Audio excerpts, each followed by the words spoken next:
So in this video, we are going to discuss about displacement reaction. Basically, definition ये होती है हमारे पास कि the reaction in which more reactive element displace a less reactive element from its compound is known as displacement reaction. जब कोई compound है, compound का मतलब है एक मेटल होगा और एक मान लीजिए नॉन मेटल है, एक कैटायन और एक एनायन है। तो अगर उस कंपाउंड के साथ किसी एक एलिमेंट से कराओगे, किसी मेटल से कराओगे, अगर वो मेटल उस कंपाउंड वाले मेटल से मोर रिएक्टिव है तो वो उसको डिस्प्लेस कर देगा। जैसे फॉर एग्जांपल, या मैं एग्जांपल लिख रहा हूं, हमारे पास सबसे बेसिक एग्जांपल होता है copper sulphate plus Fe। Fe का मतलब आप सबको पता है आयरन होता है। हमें चेक करना है रिएक्शन होगी या नहीं होगी। तो सबसे पहले हमें आइडेंटिफाई करना है कंपाउंड कौन सा है। तो कॉपर सल्फेट जो यहाँ पे लिखा हुआ है ये तो हमारा क्या हो चुका है, कंपाउंड हो चुका है। और ये Fe क्या हमारा एक अलग एलिमेंट हो चुका है। अब हमें देखना है कि इस कंपाउंड में कौन सा एलिमेंट प्रेजेंट है। कंपाउंड के अंदर जो मेटल है यहाँ पे वो कौन है, हमारा Cu। और यहाँ पे मेटल कौन है एलिमेंट में, Fe। हमें चेक करना है क्या Fe कॉपर से मोर रिएक्टिव है या नहीं है। तो इस रिएक्टिविटी को चेक करने के लिए हमारे पास एक सीरीज होती है जिसका नाम हम बोलते हैं रिएक्टिविटी सीरीज, या इसको हम एक्टिविटी सीरीज के नाम से भी कहते हैं। इसमें जो सबसे ऊपर है पोटेशियम, ये सबसे ज्यादा रिएक्टिव होता है, और जब से सबसे नीचे जो प्लेटिनम है सबसे कम रिएक्टिव होता है। हमें इस सीरीज को याद करना है। सबसे पहले कौन होगा, potassium, sodium, barium, calcium, magnesium, aluminium, zinc, iron, nickel, tin, lead, hydrogen, copper, mercury, silver, gold, platinum.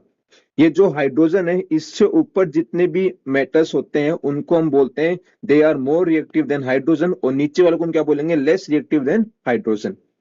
ऊपर से जब नीचे की तरफ मूव करते हैं अपन तो इनकी जो रिएक्टिविटी होती है वो क्या होती है, डिक्रीज होती है, कि ऊपर से नीचे की तरफ आने पे मेटल्स कम रिएक्टिव होते जाते हैं। हमें चेक करना है यहाँ पे क्या Fe जो है, ये जो हमारा आयरन है, ये क्या है इस कंपाउंड से कॉपर को हटा सकता है। तो हमें रिएक्टिविटी चेक करनी है। अगर आप इस सीरीज में ध्यान से देखोगे तो कॉपर जो है वो हाइड्रोजन के नीचे आ रहा है, और Fe जो है, जो आयरन है वो कॉपर से ऊपर है।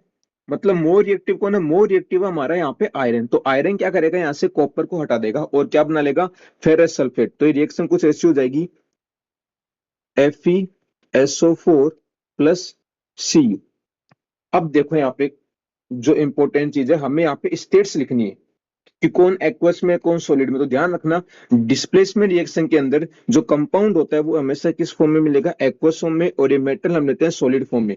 यहाँ पे जो FeSO4 मिलेगा ये किस कलर में मिलेगा, एक्वस फॉर्म में, और कॉपर किस फॉर्म में मिलेगा, सॉलिड फॉर्म में मिलेगा।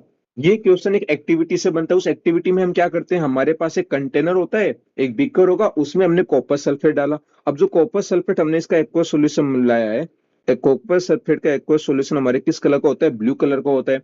जैसे ही आपने इसमें क्या मिला दिया, Fe मिला दिया। Fe मिलाने के बाद आप कुछ समय बाद जब ये रिएक्शन देखोगे तो ये FeSO4 बनेगा। तो सॉल्यूशन का जो ब्लू कलर था वो किस में कन्वर्ट हो गया, वो ग्रीन कलर में कन्वर्ट हो गया। ग्रीन कलर हमें बताता है कि यहाँ पे फेरस सल्फेट बन गया।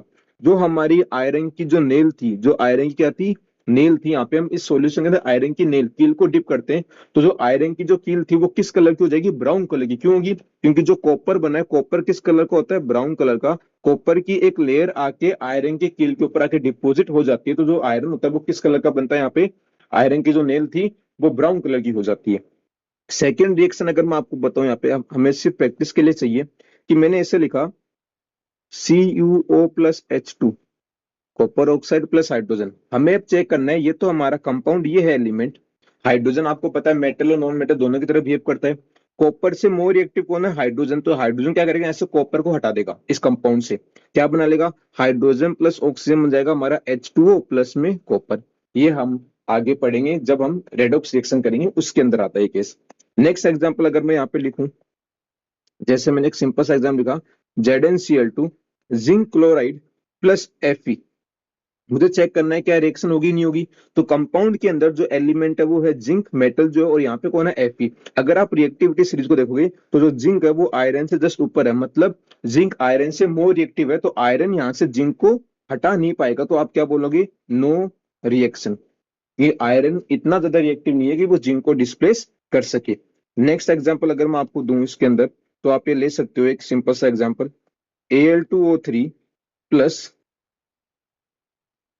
Mg। अब आपको क्लियर दिख रहा है ये कंपाउंड है एल्यूमिनियम ऑक्साइड, इसमें एल्यूमिनियम मेटल है, यहाँ पे मैग्नीशियम है। रिएक्टिविटी सीरीज को अगर मैं देखूंगा तो मैग्नीशियम जो है वो एल्यूमिनियम से ऊपर आ रहा है, तो मैग्नीशियम एल्यूमिनियम को यहाँ से डिस्प्लेस कर देगा, क्या बना लेगा, मैग्नीशियम ऑक्साइड MgO प्लस में क्या बनेगा, एल्यूमिनियम बनेगा। तो डिस्प्लेसमेंट रिएक्शन बहुत ईजी है, बस हमें रिएक्टिविटी सीरीज को ध्यान में रखना है।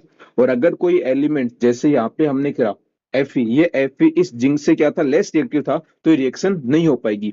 लेकिन हमने थोड़ी देर पहले देखा ये जो Fe था ये कॉपर से तो मोर रिएक्टिव है, तो कॉपर को हटाके क्या बना लेगा, FeSO4 बना लेगा। बोर्ड में हमारे पास सबसे इंपॉर्टेंट रिएक्शन इस टॉपिक से यही होती है कि जो कॉपर सल्फेट का ब्लू कलर का सॉल्यूशन था उसमें जैसे हमने एक आयरन नेल को डिप करा, सॉल्यूशन ग्रीन कलर का हो गया। बताओ क्यों? क्योंकि जैसे ही आप कॉपर सल्फेट में आयरन को डिप करोगे, आयरन कॉपर सल्फेट में से कॉपर को डिस्प्लेस करेगा, FeSO4 बनाएगा, आयरन सल्फेट जो ग्रीन कलर का होता है साथ में कॉपर बनेगा।